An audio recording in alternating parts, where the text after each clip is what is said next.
આગળ વાત કરીએ તો હિંમતનગરમાં રામનવમીની શોભાયાત્રા પહેલા પોલીસે સઘન સુરક્ષા વ્યવસ્થા ગોઠવી છે।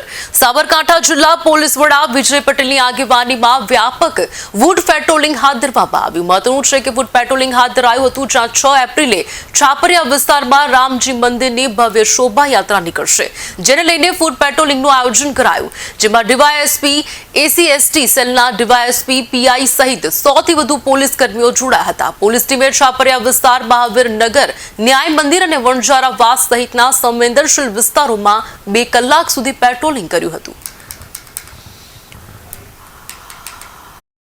આગામી રવિવારના રોજ સમગ્ર સાબરકાંઠા જિલ્લામાં કુલ 12 જેટલી શોભાયાત્રા નીકળવાની છે, જેમાંથી જે સૌથી મોટી શોભાયાત્રા એ હિંમતનગર છાપરિયા ખાતેથી નીકળી અહીંયા લગભગ 5,000 માણસો આ શોભાયાત્રામાં જોડાતા હોય છે।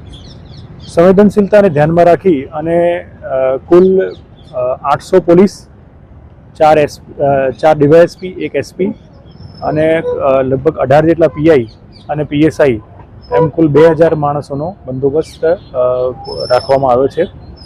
આજે સમગ્ર રૂટ પર રૂટ સેન્સિટાઇઝેશન કરવામાં આવ્યું છે, તમામ ધાબા ચેક કરવામાં આવ્યા છે, ડ્રોનનો પણ ઉપયોગ કરી અને એરિયલ સર્વેલન્સ રાખવામાં આવ્યું છે। કેટલાક અસામાજિક તત્વો છે જેના વિરુદ્ધમાં છેલ્લા દિવસથી ડ્રાઈવ ચાલી રહી છે, એના વિરુદ્ધમાં અટકાયતી પગલાં પણ લેવામાં આવ્યા છે। હજુ આવતીકાલના દિવસે પણ આ જ પ્રક્રિયા ફરીથી પુનરાવર્તિત કરવામાં આવશે।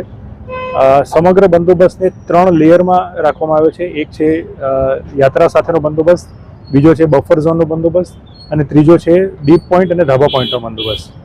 આમ સુરક્ષાના તમામ પાસાઓ આવરી લઈ અને બંદોબસ્તનું આયોજન કરવામાં આવેલ છે।